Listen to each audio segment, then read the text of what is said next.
Alright everyone, it's time to elaborate upon a point that Molyneux briefly made via Twitter, which is of course, you've seen the bodies in Syria, you haven't seen the bodies in Sweden, and that's all you need to know, essentially, is what he said. He's totally right. It's time to talk a little bit more about propaganda.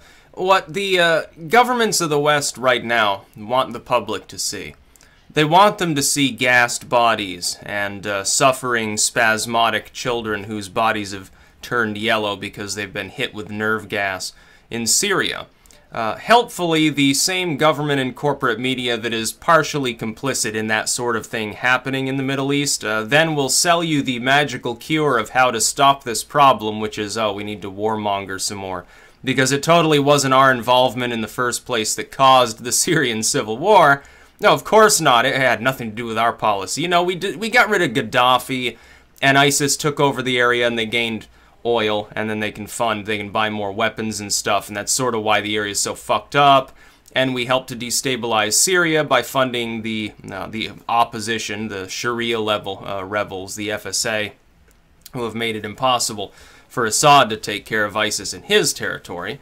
And then they spread out to Iraq because we helped destabilize things there. They've been marching around the Sinai to some extent because we almost destabilized Egypt, and they're still in the later stages of recovering from the whole Muslim Brotherhood thing.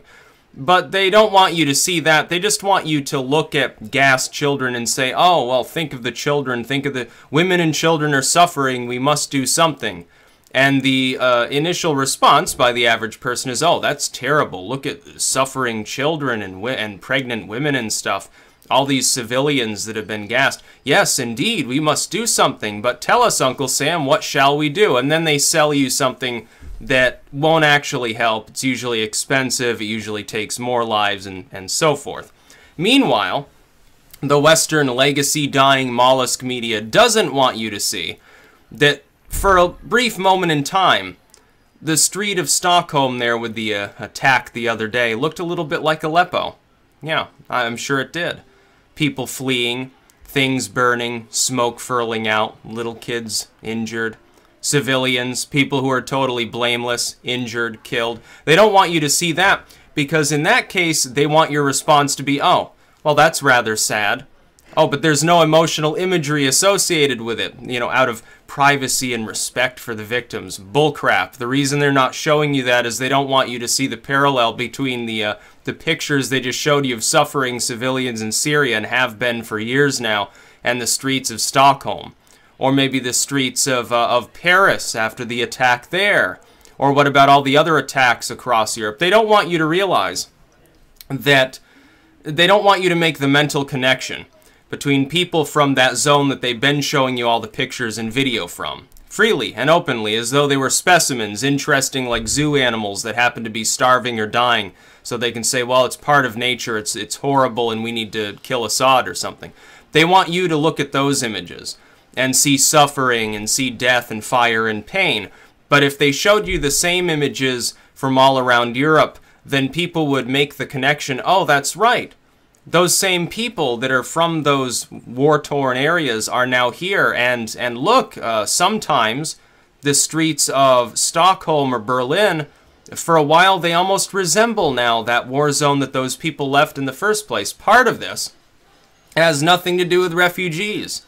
Before anyone decides to be a total social justice warrior and jump down my throat. No, yeah, usually it's not some peace-loving refugee doing this. No, it's the people that came across with the refugees that the refugees were trying to get away from, but the European governments were too stupid to keep them out.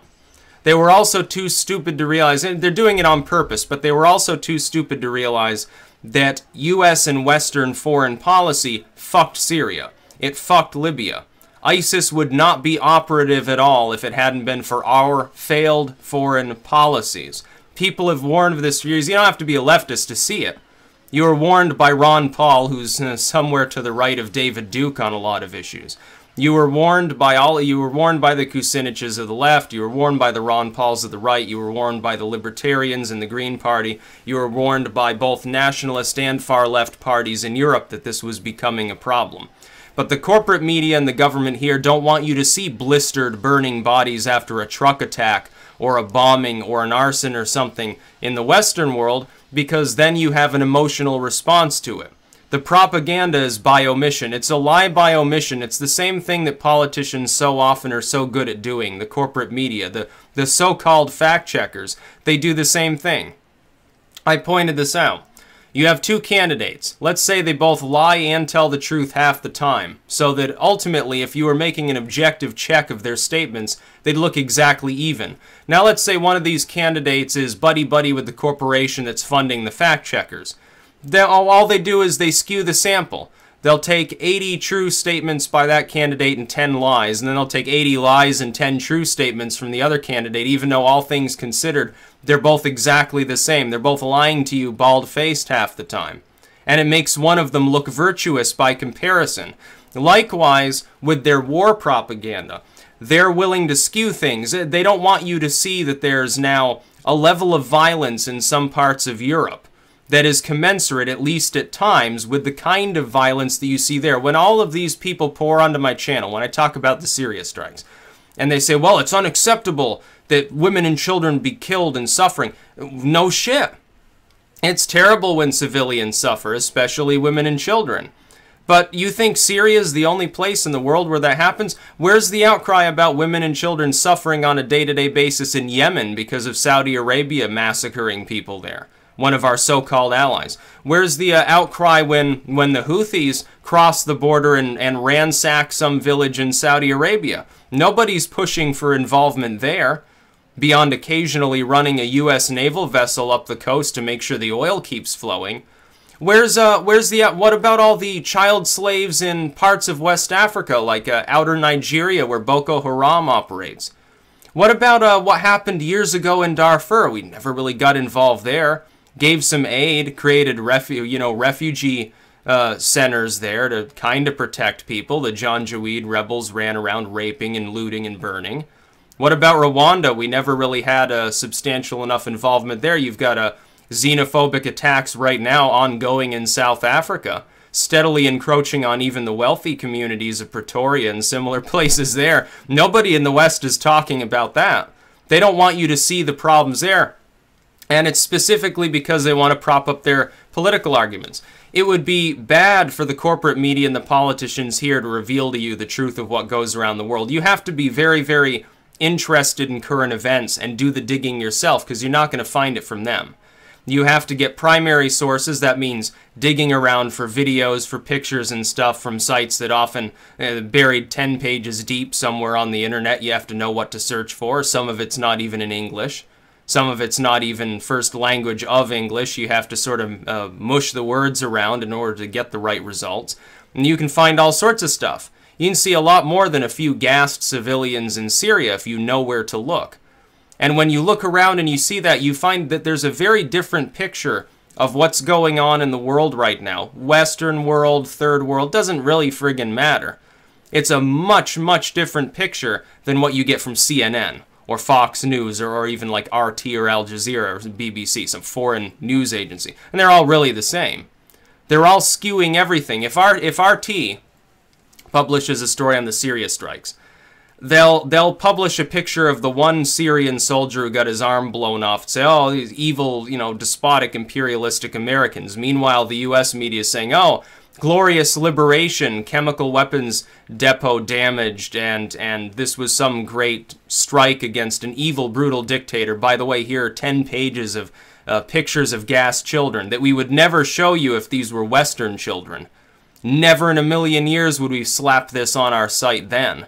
We'd never show you that. We'd never tell you the truth about that. San Bernardino or anything like that. It's like you've noticed.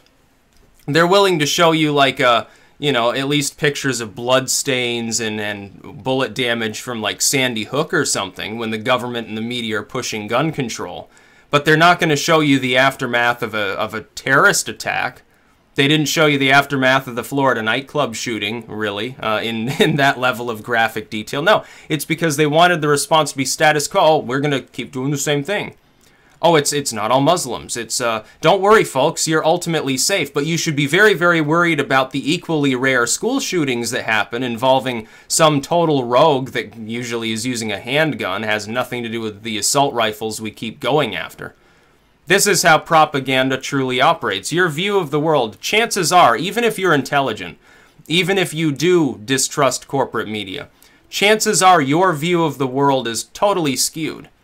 It doesn't matter where you're from. It doesn't matter what your political affiliation is. It doesn't matter what your beliefs are. It's like spirituality. Your spiritual beliefs are almost certainly skewed. Regardless of what spiritual beliefs you have probably been pumped full of certain aspects and interpretations of the dogma that you claim to follow. You may not know anything about the rest of it. You may never have paid attention to it yourself. And if you're hyper-religious, and you did pay attention to it, the way you're interpreting it was probably handed to you by somebody else, some fire and brimstone minister, some rabbi, some cleric, or something like that. It's the same thing. People's perception of reality is not real. That's the point.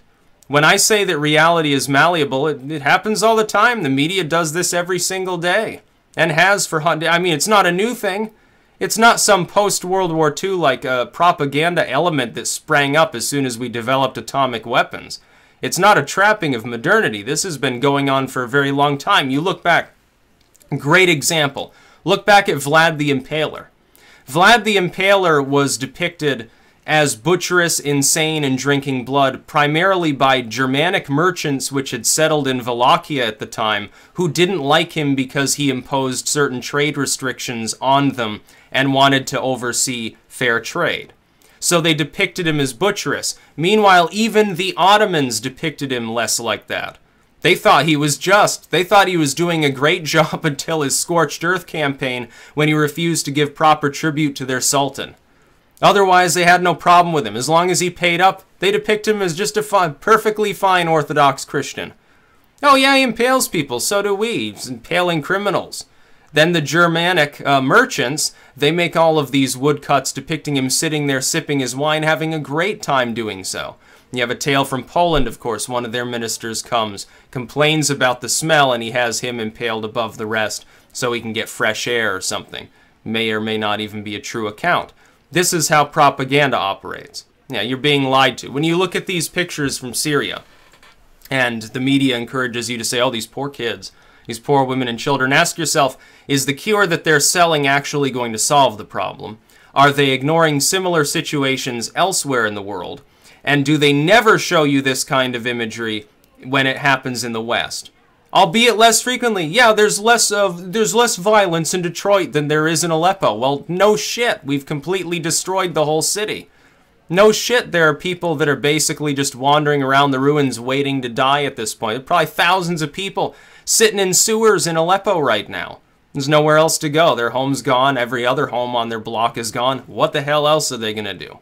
They're sitting there probably cannibalized corpses at this point, because there's no other food available. Everyone else has already fled. They're in Turkey or they're in Europe or something. But the European media especially is never going to tell you that. They're never going to show you that imagery. They're never going to show you the fact, oh yeah, oh, by the way, Assad started bombing this area into non-existence largely because of Western pressure being, masked by Putin. And the Russian media is never going to show, like the Russian people, yeah, by the way, Assad is still an authoritarian figure, is still a butcher, is still killing civilians, regardless of whether he was the one that deployed, this latest round of WMDs. I doubt that he was. But he is still butcherous. But you're not going to see that in the Russian media, any more than you're going to see his redeeming qualities, as they may be, in the Western media. They're never going to they make him one-dimensional. Just the same as his allies will make him one-dimensional. It's propaganda. It's strictly so. That's not reality. You have to look completely past all of that stuff to see what's really going on in the world. Then you can get a clear view. If you want to analyze, if you want to predict things, you have to be able to do that.